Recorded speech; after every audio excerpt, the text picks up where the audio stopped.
Heyo, kembali lagi denganku di materi desain prosesor dan datapad. Mari kita belajar bersama-sama apa itu desain prosesor dan datapad. Oke, kita masuk yang pertama, desain prosesor. Apa teman-teman tahu apa itu prosesor atau desain prosesor? Baik, aku akan menjelaskan apa itu prosesor pertama dulu. Prosesor salah satu komponen penting komputer yang berfungsi untuk memproses data dan mengontrol sistem yang ada pada komputer. Prosesor juga bisa disebut sebagai otak dari komputer. Secara singkatnya, prosesor bekerja untuk melakukan perhitungan serta menjalankan perintah-perintah yang diperintahkan oleh pengguna komputer itu sendiri. Lalu, apa itu desain prosesor? Baiklah, desain prosesor adalah tugas rekayasa desain untuk membuat prosesor, komponen kunci dari perangkat keras komputer. Ini adalah subbidang teknik komputer dan teknik elektronik. Apa fungsi dari prosesor? Fungsinya antara lain sebagai memproses data yang diterima dari masukan atau di input, kemudian akan menghasilkan pengeluaran berupa output. Proses tidak dapat bekerja sendiri, namun membutuhkan dukungan maupun terus berhubungan dengan komponen lain, terutama hard disk dan RAM. Untuk memproses data dilakukan dengan waktu proses cepat atau lambat, tergantung kecepatan prosesor tersebut. Dan fungsi lainnya antara lain menjalankan pemrosesan informasi pada komputer, mengintegrasikan keseluruhan komponen interkomputer, mencegah terjadinya overlapping, mengelola hitungan algoritma dalam menjalankan perintah, dan sebagainya. Lalu, apakah ada macam-macam prosesor?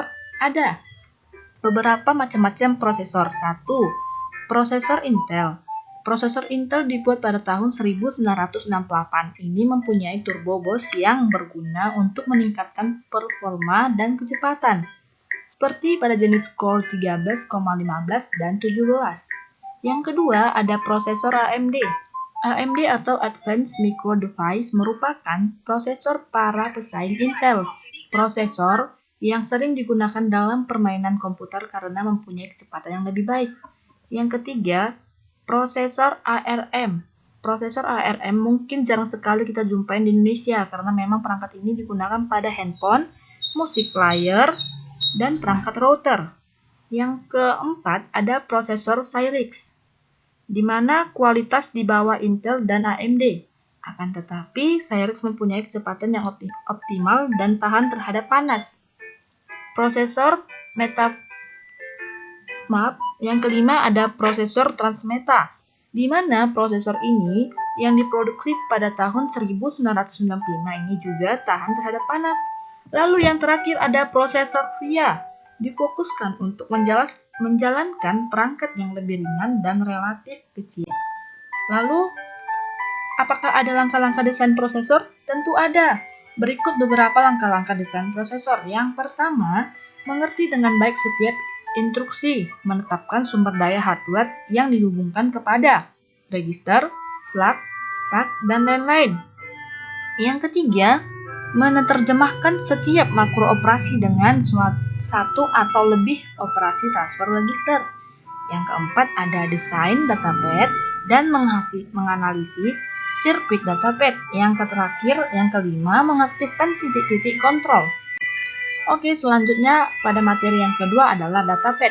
Apa datapad? Mungkin beberapa teman sudah pernah dengar atau ada yang belum.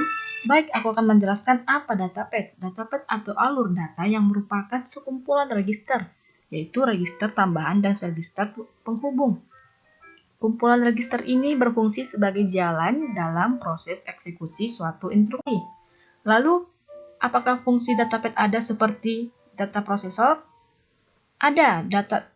Datapad berfungsi sebagai register tambahan dan register penghubung yang diperlukan dalam proses pengeksekusian suatu instruksi, yang termasuk dalam instruction set. Datapad terdiri dari beberapa blok fungsional, yaitu register instruksi, program counter atau PC, menyimpan alamat instruksi berikutnya yang akan diambil. Lalu ada memory address register atau MAR, adalah register yang menyimpan alamat memori dari mana data akan diambil ke CPU, atau alamat untuk data yang akan dikirim dan disimpan. Lalu ada memory data register atau MRD. MDR adalah daftar dari unit kontrol komputer yang berisi data yang akan disimpan dalam penyimpanan komputer. misalnya seperti RAM, atau data setelah mengambil dari penyimpanan komputer. Datapad untuk mengambil feed instruksi adalah sama untuk semua instruksinya. Oke, baiklah, sekian materi yang dapat saya bagikan kepada teman-teman. Kurang atau lebihnya, saya mohon maaf. Atau saya menggunakan kata-kata yang salah, saya minta maaf. Jika teman-teman kurang puas dengan penjelasan materi saya, teman-teman dapat menambahkan di kolom komentar agar saya bisa merevisi di materi selanjutnya.